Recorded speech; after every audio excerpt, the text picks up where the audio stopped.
Alors le deuxième exemple, c'est un exemple multiple parce que j'ai eu finalement, ça c'est en cabinet, pas mal de situations directes de ce type. C'est-à-dire un enfant qui doit partir, par exemple, un enfant de 8 ans qui doit partir en classe verte et la maman dit c'est pas possible, il bloque. Voilà, il a envie d'y aller mais c'est pas possible. Il dort plus le soir, il ne parle plus que de ça, ça lui coupe l'appétit. Voilà, et là vraiment les parents, s'ils étaient formés, s'ils avaient été formés, auraient pu le faire. Donc là, l'enfant, c'est pareil, là, l'idée de partir, là, qu'est-ce qui te met mal? C'est l'idée de monter dans le bus, là, de me retourner et de voir maman et papa. Voilà, et sur une séquence comme ça, où le cerveau, disons, bloque, il y a une séquence vraiment liée à la peur. Voilà, montre-moi, mets la main où ça fait quelque chose dans ton corps. Voilà, mets l'autre main où ça fait quelque chose d'autre, suis avec tes mains. Et en moins d'une minute, pareil, réglé. Voilà, ce qui est très intéressant pour cet enfant, c'est que ça ne lui faisait plus rien.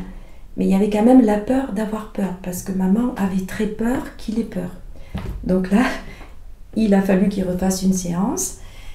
Et ce qui a été amusant, c'est que finalement, c'est la maman qui a eu besoin, elle, de faire une séance d'apaisement émotionnel, parce qu'elle n'arrivait pas à imaginer que son fils ne paniquerait pas. C'était elle, finalement, qui était en panique.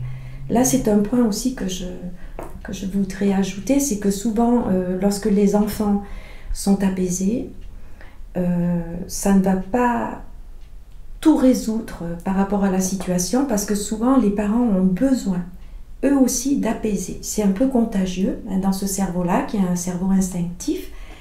Et voilà, les formations sont très utiles aussi de ce point de vue, pour que les parents puissent apprendre eux aussi à faire sur la même situation. Alors, je disais multiple parce qu'il y en a eu plusieurs. Par exemple, une jeune fille qui devait partir de 18 ans en Israël et qui bloquait à l'idée de ne pas avoir d'intimité, de supporter les gens constamment dans le groupe où elle partait. Elle est partie, je l'ai su 3 mois après, parce que là, elle ne m'avait pas donné de nouvelles. Une fois que ça va, les gens n'y pensent plus. Et son voyage en Israël s'est très bien passé. J'ai plein d'autres exemples de ce type sur la peur de faire quelque chose. Donc c'est vraiment ce qu'on appelle en direct, en situation.